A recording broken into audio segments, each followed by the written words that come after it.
Hey YouTube, what's going on? Today got some preview cards to talk about from the new Innistrad set, which is going to be coming out in the next couple of weeks. The two cards I'll be looking at today will be the cards from a tribe. They're from vampires. Vampires are a bit different in the sense that they're seeing like a gradual progression.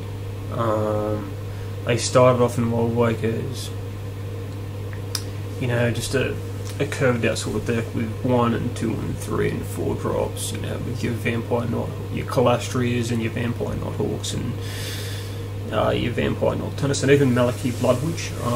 Since then they kind of passed that out for a more black-red Sly version, which was more consistent and popular with the competitive crowd, where they changed from having a curve 1 through to 5 for just having a lot more one drops are Pulse Tracker, Viscera Seer. I can't think of the name of the other one drop. Is it 2/2? I can't think of the name off the top of my head. But all in all, they became a lot more quicker, and mostly they added a lot of 1 drops and a burn in there to make it a lot more quicker. And you could sack a lot of dudes to Viscera Seer, to Scry, or to Clashteria Highball, and to drain them out and make the burn spells in the deck more efficient. Anyway, the two cards I'm looking at today, they're actually in this set pushing red vampires, which is really good. Rather than, I suppose, any deck you can just throw, burn into any, red blue or red green, green creatures, red burn. Zoos, very common and people familiarise very easily with, Naya variants, Zoo variants, or just red green decks without the white splash. But for vampires, it's a fairly new thing. I think it's really good. The first card I'm going to talk about is the red 1-drop Stromkirk Noble. Whenever he deals damage to a player, you put a +1/+1 counter on him. He can't be blocked by humans. So even for the new set where they're actually pushing humans, he's quite good because he gets past them. But bear in mind that even in standard or even in modern, like you have, humans come in the form of wizards, shapeshifters, elves. They're part of a lot of different tropes. So there's going to be a lot.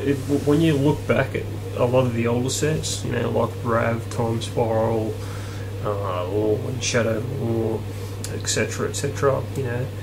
Especially if you're into modern, you'll find that he'll get past quite a fair bit. So he'll become a 2/2 a lot of the time, maybe a 3/3, but by then they'll probably look at a way of getting rid of him. Especially if they don't really have a way to deal with him. But he's pretty good.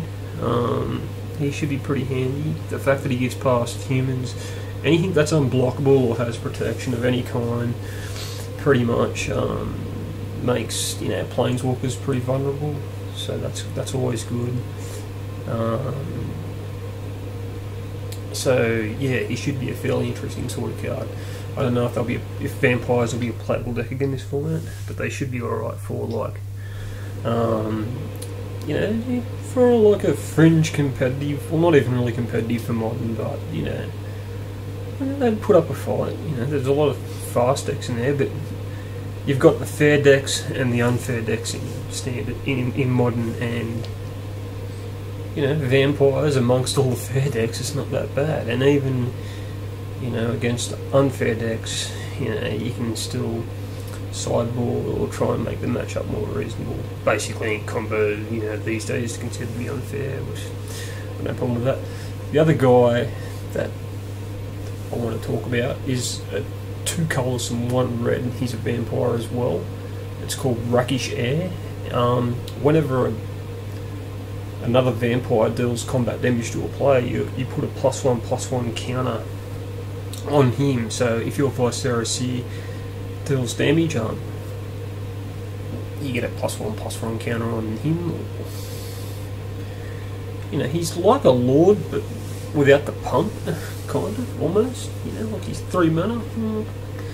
It's not bad, you know, like, fucking it doesn't pump in per se, but it's still good. It's not a bad idea. I'm certainly not against it, so, you know, and it's interesting to see that, you know, that they're giving them more and more support.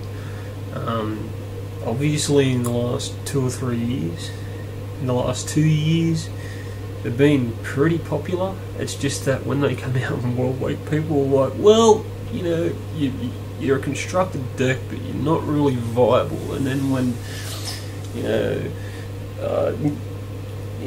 Mirrodin Besieged, you know, when Scars of Mirrodin came out and that whole standard came into play, they became more of a factor rather than just a casual, you know, kitchen table sort of deck. They became, you know, the real deal. They became really, really good. And I suppose in a lot of ways these extra pushes can only help them more. Anyway, enough on that. You can go to mtgsalvation.com. That's where I go check out the spoilers. That's the place I've always gone to. Again, the card names are Stromkirk Noble. He's a 1 red mana 1/1, and Rakish Heir. He's a 2 Carlson of red for a 2/2. They're both in red. Yeah, go to mtgsalvation.com.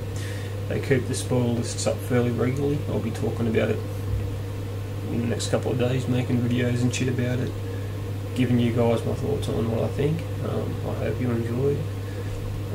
Feel free to rate, comment or subscribe. I don't really care either way, but, you know, feel free to if you like. Anyway, that's it from me. Peace, man. Enjoy the new set.